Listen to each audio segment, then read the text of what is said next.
Marcus Chen wiped the sweat from his face as he walked through the dark hallways of mining station Kepler 442b. The station was old and always making strange sounds. As the chief engineer, Marcus knew every pipe, every wire, and every sound the station made. But tonight something was different. He stopped walking and listened carefully. There it was again, a soft scratching sound coming from the air vents above his head. Marcus frowned. The cleaning robots did not run at this time of night. Maybe a pipe was loose. Marcus climbed up the maintenance ladder and opened the vent cover. He shined his flashlight inside and nearly dropped it in surprise. Two large, golden eyes stared back at him from a small, scared face. "Please, do not hurt me," whispered a tiny voice in broken galactic standard. Marcus blinked hard, thinking he might be seeing things. Working long hours sometimes made people see things that were not there. But the small creature was real. It looked like a child, but not human. Its skin was pale blue and seemed to glow softly in the dark. Its head was larger than a human child's head, and its arms and legs looked very thin and fragile. "I am not going to hurt you," Marcus said softly. "What are you doing in there?" The creature shrank back deeper into the vent. "Ship. Bad people? Everyone gone," it whispered. Marcus felt his heart sink. He had heard the reports 2 weeks ago. Pirates had attacked a passenger ship near this sector. No survivors were found. But here was proof that someone had escaped. "Are you hurt?" Marcus asked. Keeping his voice gentle, the small being shook its head, but Marcus could see it was very thin. "Too thin. When did you last eat?"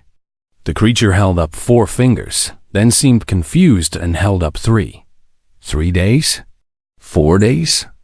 Marcus asked. The being nodded at 4. Marcus thought quickly. He could report this to station security, but they would ask many questions. The station commander did not like problems. If this was a Zephyrian child, as Marcus suspected from the blue skin and large eyes, it would become a complicated political matter. The Zephyrians lived far away and rarely traveled to human space. "What is your name?" Marcus asked. "Kix," the child whispered. "Kix, I am Marcus. I want to help you. Will you come with me?" Kix stared at Marcus for a long time. Marcus could see the child was trying to decide if he could trust him. Finally, Kix crawled forward slowly. Marcus helped him down from the vent. Standing up, Kix was very small, maybe the size of a human 6-year-old. But Marcus knew alien biology was different. Kix might be older or younger than he looked.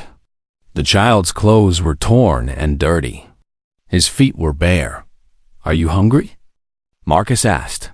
Kix nodded quickly. Marcus looked around. The hallway was empty, but cameras watched every corner of the station. He made a decision that would change his life forever. "Follow me. Stay close and be very quiet."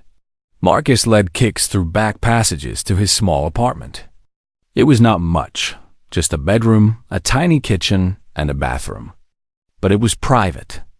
No cameras watched inside crew apartments. Marcus opened his food storage and found a nutrition bar.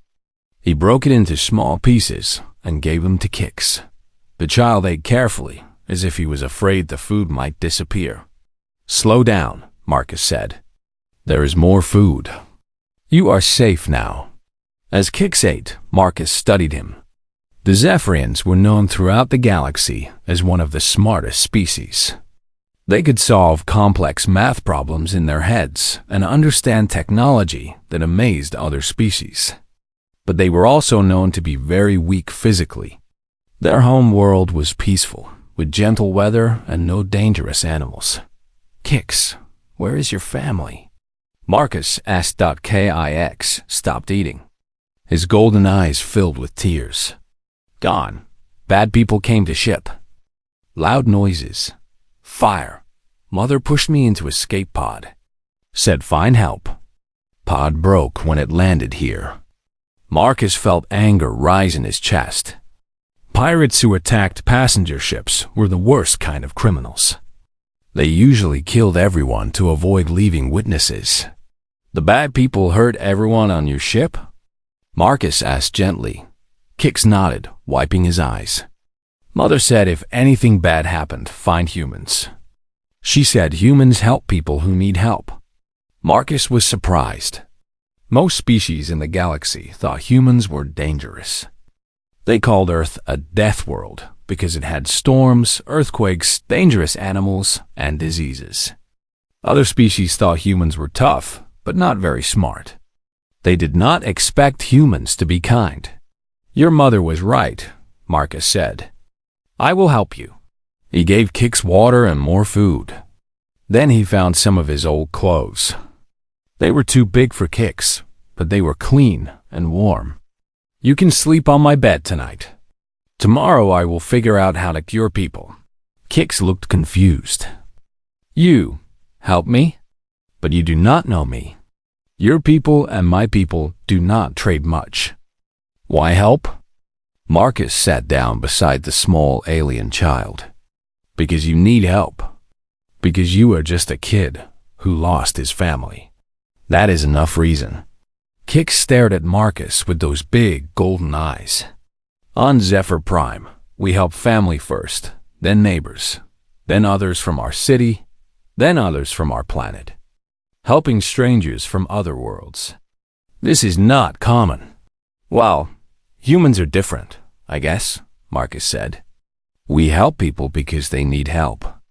It does not matter where they come from. Kix curled up on the bed, still watching Marcus. You are not what stories say about humans. What do the stories say? That humans are fighters. That you come from a world with too much gravity and bad weather. That you are strong, but do not think much. That you fight first and ask questions later. Marcus laughed quietly. Some of that is true. Earth is harder than most worlds. But we are not just fighters. We can be gentle too. As Kix fell asleep, Marcus sat in his chair and thought about what he had gotten himself into. Hiding an alien child on a human mining station was against many rules. He could lose his job.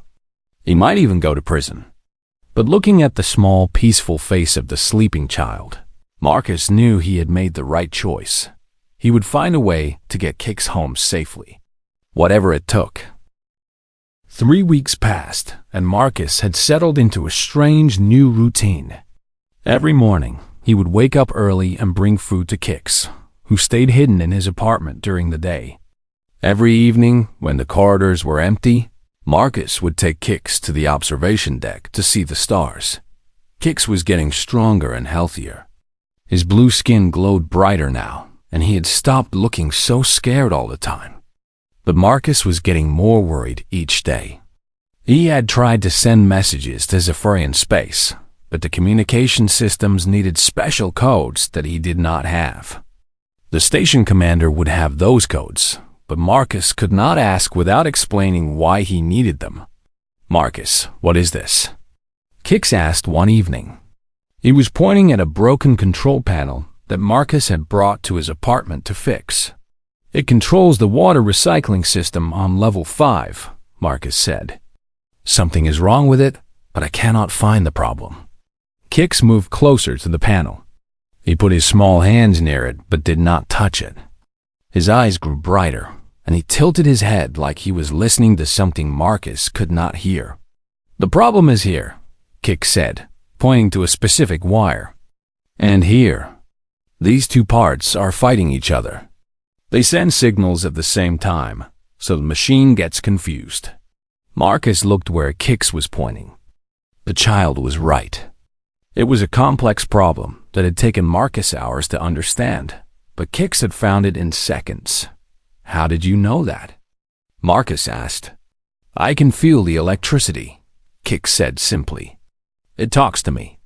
All Zephyrians can do this, but adults say I am good at it. Marcus stared at the small alien. This was why Zephyrians were famous throughout the galaxy. They could understand technology in ways other species could not. but seeing it in person was amazing. "Can you feel electricity from other things?" Marcus asked. Kix nodded. "From the walls, from lights, from your body. Human electricity is different from Zephyrian electricity. Yours is louder." Over the following days, Marcus began to understand just how special Kix was. The child could fix broken machines by touching them. He could tell Marcus exactly what was wrong with the station's power grid. He even helped Marcus solve engineering problems that had confused him for months. But Marcus noticed that Kix was also learning about humans in ways that surprised him. "Why do you work so much?" Kix asked one night as they sat looking at the stars. "I have to keep the station running," Marcus said. "If I do not do my job, bad things could happen. But you worked 16 hours today. And yesterday, you worked 14 hours. Zephyrians work 6 hours each day, then rest. Humans can work longer than most species," Marcus explained. "We come from a world where you have to work hard to survive."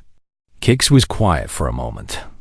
"The stories about humans say you are always fighting and never think. But you think a lot. You solve problems I cannot solve. You plan ahead. You worry about people you do not even know." "What do you mean?" Marcus asked. "Today, you fixed the air recycling system on level 12. No humans live there. Only maintenance robots work there. But you fixed it anyway because you said someone might need to go there someday." Marcus had not thought about it that way. "I guess I just want to keep everything working properly.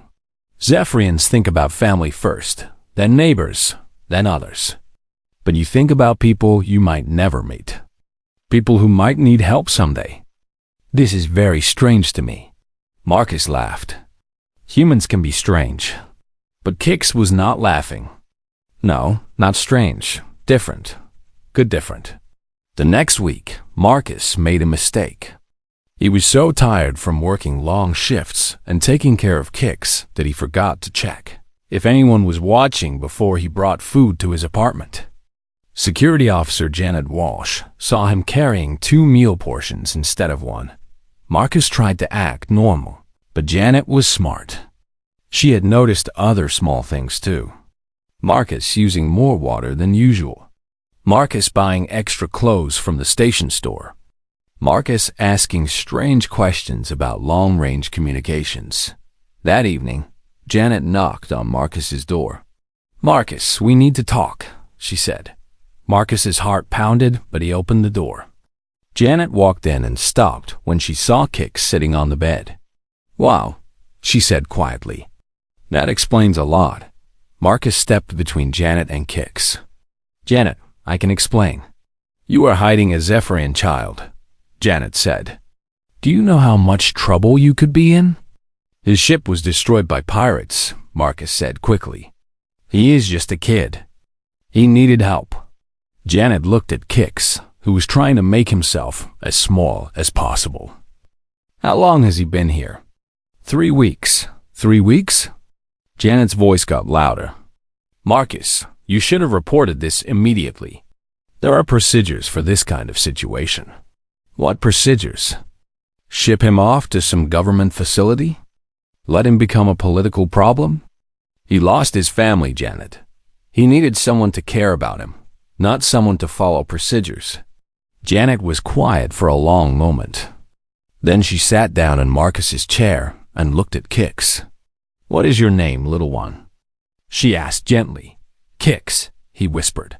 "Are you hurt? Are you sick?" Kix shook his head. Janet looked at Marcus. "You have been taking care of him all this time?" "Yes." "Feeding him, keeping him safe, helping him?" "Yes," Janet sighed. "You are an idiot, Marcus-chan. A kind, stupid, wonderful idiot." She looked at Kix again. "But you are also right. This little one needed help, not bureaucracy." Marcus felt relief wash over him. "You are not going to report this?" "I should," Janet said. "But I will not. However, we need to find a way to contact his people. Keeping him here forever is not good for him or for you. That night, Janet helped Marcus access the station's long-range communication system. Together, they sent a carefully worded message to Zephyr in space, explaining that they had found a survivor from the pirate attack and asking for instructions. As they waited for a response, Marcus watched Kix sleeping peacefully on the bed. The small alien had changed Marcus's life in ways he was still discovering. But Marcus had the feeling that this was just the beginning. The Zephyrian ships arrived 5 days after Marcus and Janet sent their message. 3 elegant vessels appeared near the station, their hulls shining like silver in the starlight. They looked nothing like human ships, which were built for strength and function. These ships looked like they were made of crystal and light. Marcus felt his stomach twist with worry as he watched them dock with the station. Soon, he would have to say goodbye to Kix. The thought hurt more than he had expected. Station Commander Torres called Marcus to the main docking bay. When Marcus arrived, he saw a group of tall, graceful beings waiting near their ship. Like Kix, they had blue skin that glowed softly, but their glow was deeper and more steady. Their leader, a female Zephyrian, stepped forward. "I am Vex High, cousin to the child Kix," she said in perfect galactic standard. "We have come to take him home." "He is safe," Marcus said quickly. "I have been taking care of him." Vex High studied Marcus with large golden eyes that looked just like Kix's. "You are the human who found him?" "Yes, my name is Marcus Chun." Before Vex High could respond, there was a commotion behind them. Kix came running into the docking bay, followed by Security Officer Walsh. "Marcus!" Kix called out. Then he saw the Zephyrian adults and stopped running. He spoke quickly in his own language, words that sounded like music and wind chimes. Vex High answered him, but Kix shook his head firmly and spoke again, this time pointing at Marcus. "What is he saying?" Marcus asked. Vex High looked puzzled. "He says he will not leave without you. He says you are his family now." Marcus knelt down so he was at Kix's eye level.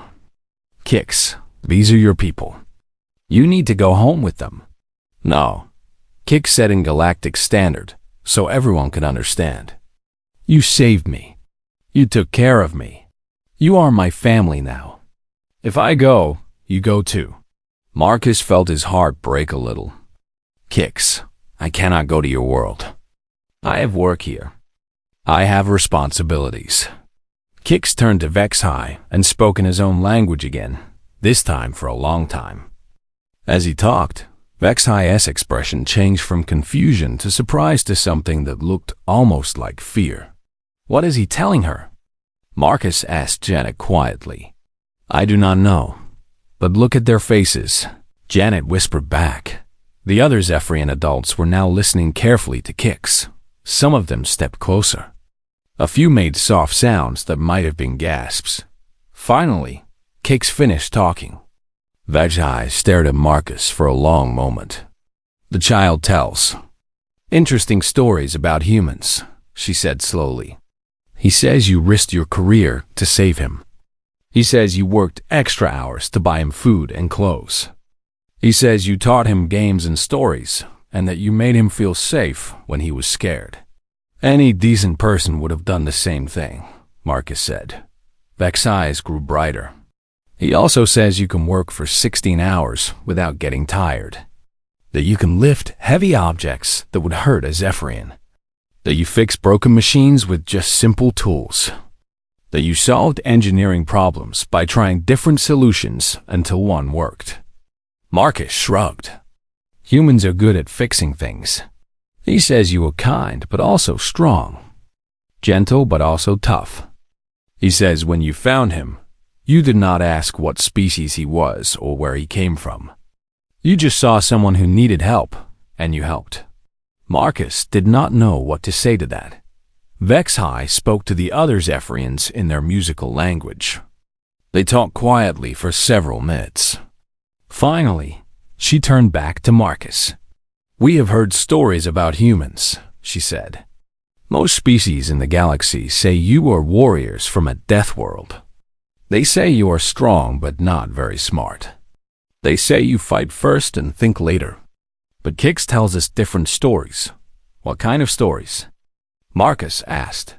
Stories about a human who saved a child he did not know, who worked hard to keep that child safe and happy, who taught that child that the universe can be a good place, even when bad things happen. Vexai paused. Stories that make us wonder if we have been listening to the wrong people about humans. Kix spoke up again. I told them how you shared your food when you did not have very much. How you stayed awake at night when I had bad dreams. How you fixed my torn clothes and found me shoes that fit. How you showed me the stars and told me their names. Marcus felt embarrassed by all the attention.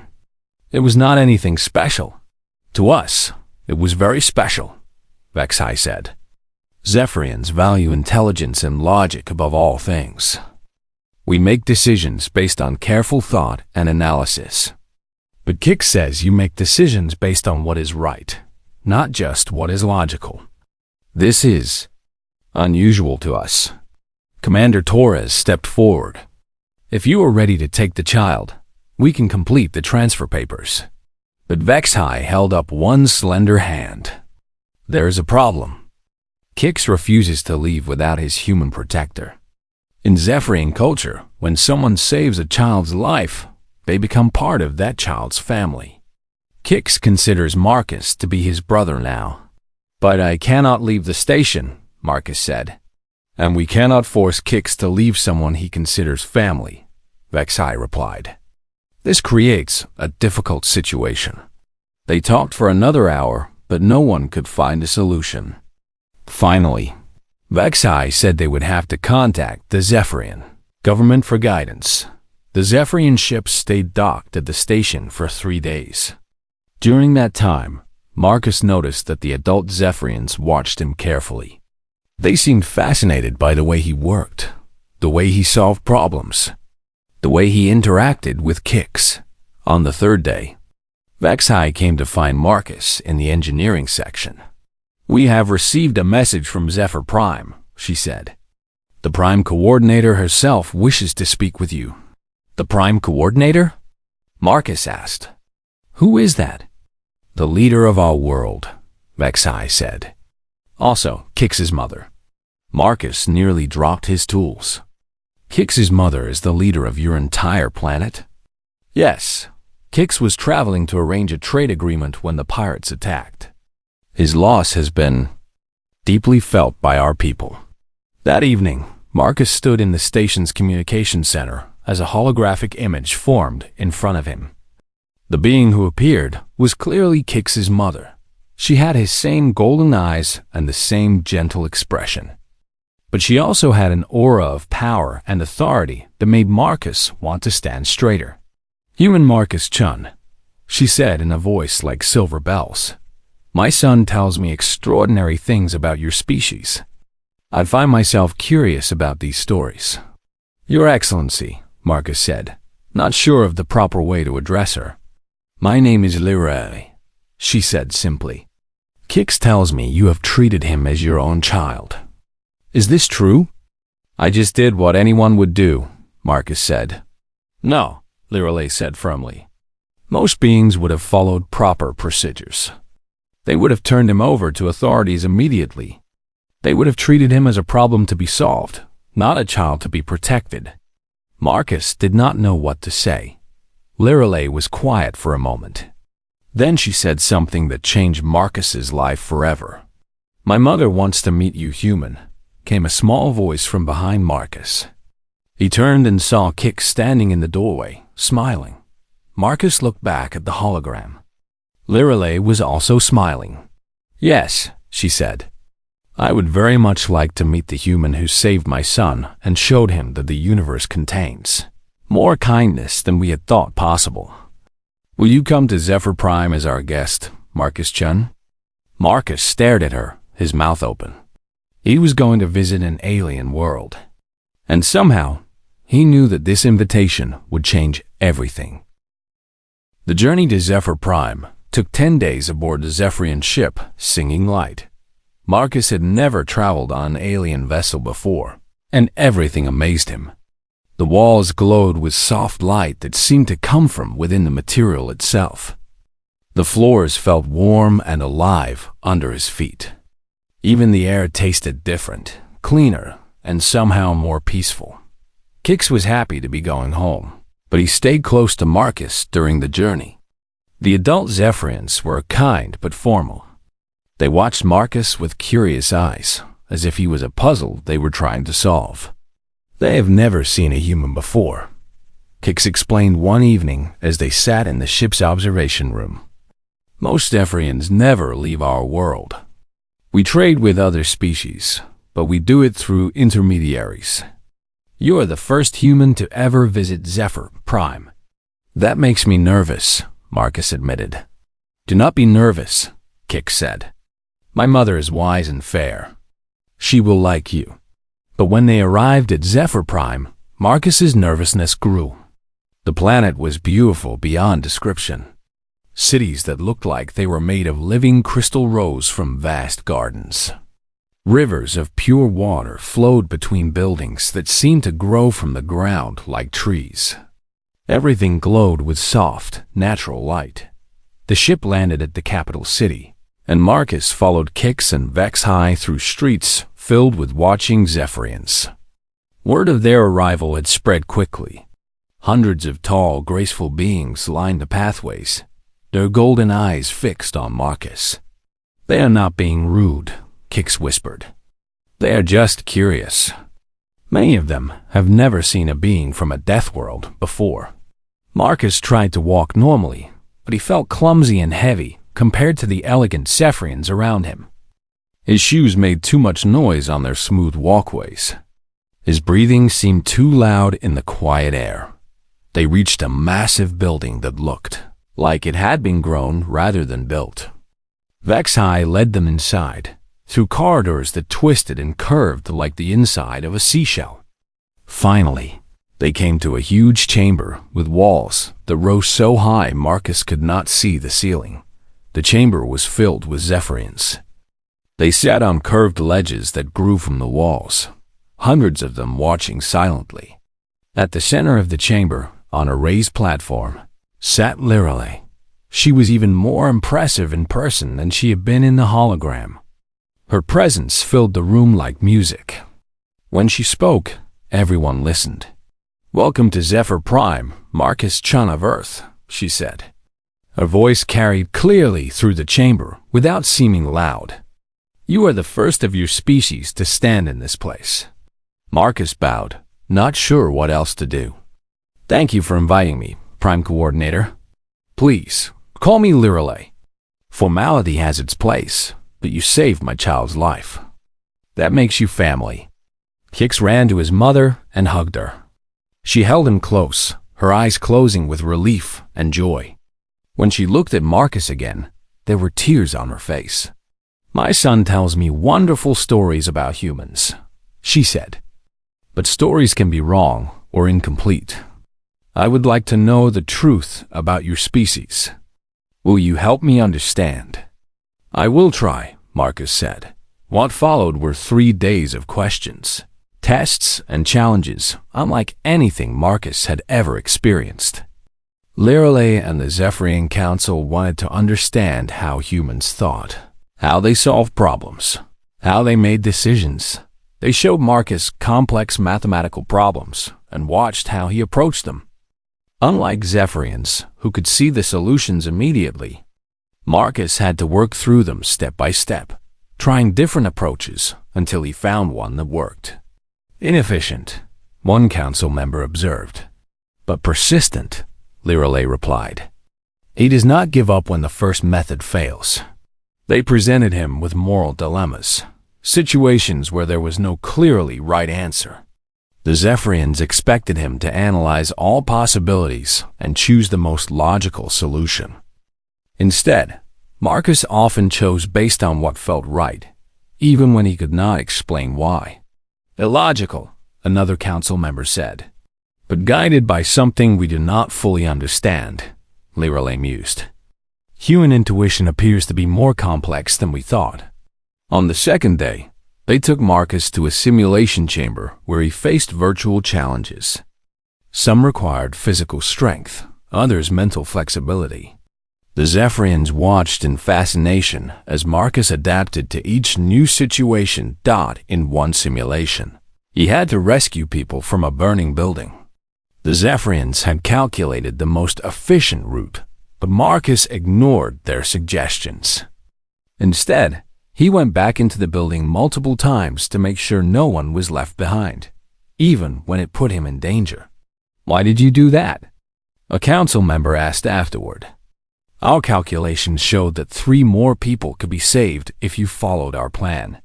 "Calculations can be wrong," Marcus said. "I had to see for myself. I had to be sure. But you risked your own life for people who might not have existed," the council member pointed out. "Better to risk my life than to wonder later if I could have saved someone else," Marcus replied. The Zephyrians talked among themselves for a long time after that. On the third day, Lirale asked Marcus to walk with her in her private garden. They were alone except for Kix, who played nearby among flowers that sang soft melodies when the wind touched them. "My people are confused by you, Marcus-chan," Lirale said as they walked beside a stream of crystal-clear water. "You do not think like us. You do not act like us. But my son is alive because of you. I am glad I could help him," Marcus said. "It is more than that," Lirale said. Kix was traveling to negotiate an alliance with the Corvani Empire when the pirates attacked. That alliance was crucial to our survival. We thought we had lost our only chance to secure it. But now, she stopped walking and turned to face Marcus. "Now we wonder if we have been looking for the wrong kind of alliance all along." "I do not understand," Marcus said. Lirale was quiet for a moment. "Marcus, can I trust you with a secret that could affect the fate of many worlds?" "Of course," Marcus said, though his heart began beating faster. "We are not the only species facing a new threat," Lirale said. "Something is coming from the edge of the galaxy. We call them the Devourers. They consume entire planets, leaving nothing behind but dead space." Marcus felt cold despite the warm air. "How many planets?" 17 so far. Entire civilizations gone. The Devourers seem to learn and adapt from each species they encounter. Our best weapons become useless against them after the first battle. Our strategies stop working once they understand them. "What does this have to do with me?" Marcus asked. "The Devourers defeat us because they can predict what we will do," Lirale explained. "All intelligent species in this part of the galaxy think in similar ways. We use logic. We plan carefully. We choose the most efficient solutions. The Devourers learn our patterns and counter them." Marcus began to understand. "But humans think differently." "Yes," Lirale said. "You make decisions we cannot predict. You choose inefficient solutions that somehow work. You adapt and improvise instead of following careful plans. You do things that make no logical sense, but somehow produce good results." She looked at Kix, who was now lying in the singing grass and laughing as the flowers chimed around him. "My son was supposed to die when the pirates attacked his ship," she said quietly. "Logic said there was no escape. But you saved him anyway, using methods that our computers said would not work. You hid him for weeks using inefficient tactics that should have been discovered immediately. You made choices that our analysis said were wrong, but they were exactly right." Marcus felt the weight of what she was telling him. "You think humans could fight these Devourers in ways they would not expect. I think humans might be the key to saving everyone," Lirale said. "But first, I need to know, are you willing to speak for your species? Are you willing to help us approach Earth and ask for an alliance?" Marcus looked at Kix, playing happily in the alien garden. He thought about the journey that had brought him here, from finding a scared child in an air vent to standing on an alien world discussing the fate of the galaxy. Yes, he said. If it will help save lives, then yes. I will do whatever I can. Lirale smiled, and for the first time since he had arrived, Marcus saw hope in her golden eyes. The next morning, Lirale called a formal session of the High Council. Marcus stood in the center of the great chamber while hundreds of Zephyrian leaders watched from the curved walls. The weight of their attention felt heavier than the gravity on any world he had ever visited. Members of the council, Lirale began, her voice carrying to every corner of the chamber. We face a choice that will determine the future of our civilization. The Devourers grow stronger with each world they consume. Our traditional methods of warfare have failed. Our allies have been defeated one by one. We need a new approach. An elderly Zephyrian named Veltar spoke from his position high on the chamber wall. Prime Coordinator, you suggest we ally with a species we barely know. Humans are considered dangerous by most of the galaxy. How can we trust them? Because one human already proved himself trustworthy, Lirale replied. Marcus Chun risked everything to save my son. He asked for nothing in return. He showed qualities that our species values: loyalty, intelligence, and courage. But he also showed qualities we do not fully understand: intuition, adaptability, and the ability to make good choices without complete information. Another council member, Zex High, spoke up.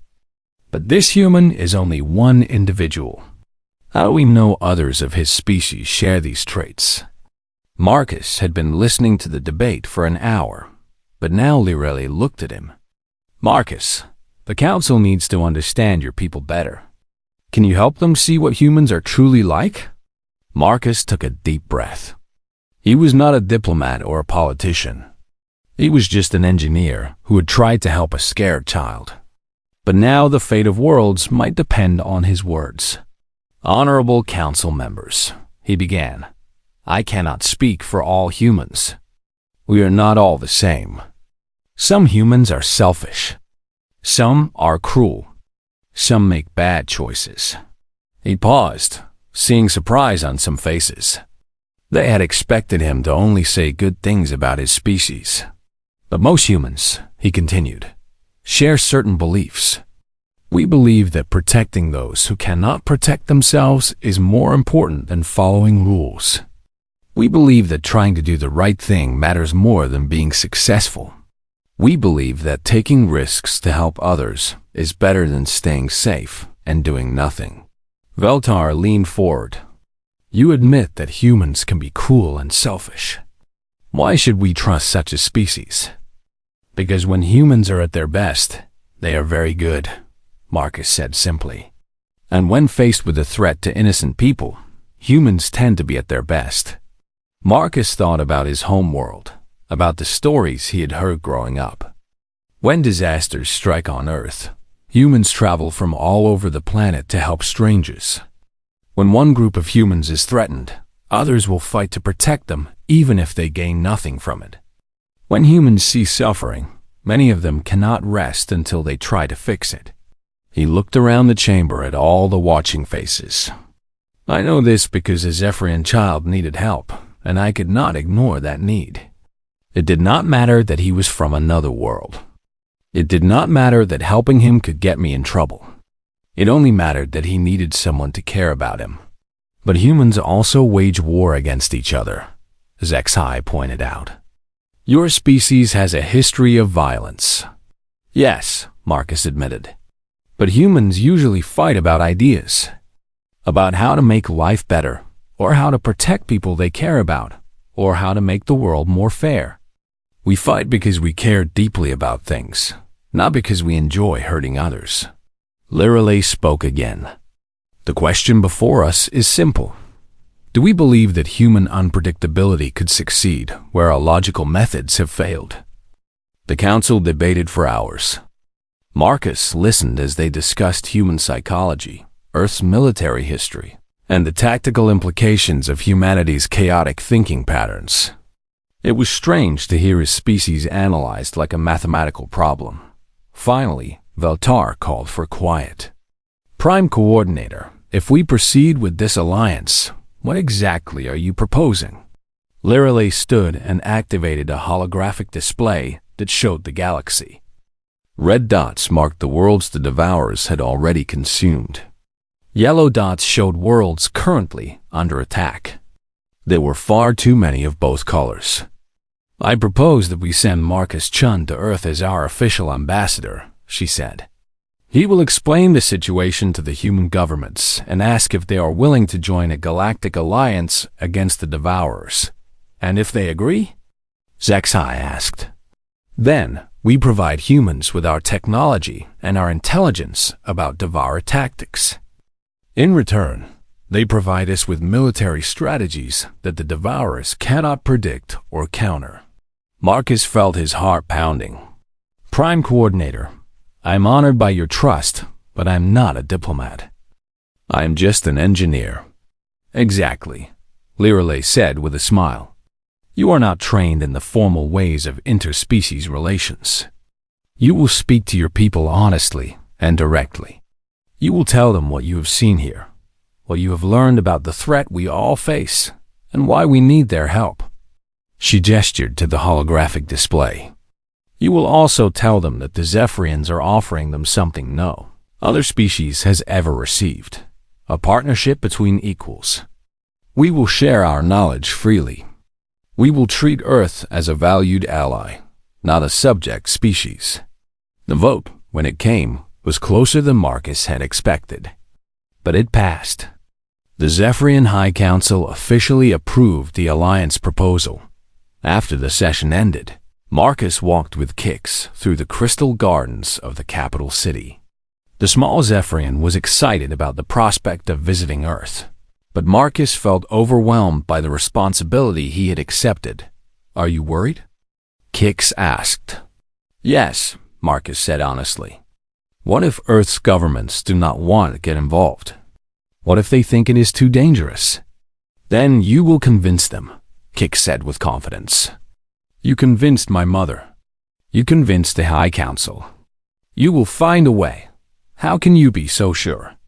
Kix stopped walking and looked up at Marcus with those bright golden eyes. Because you saved me when you did not have to.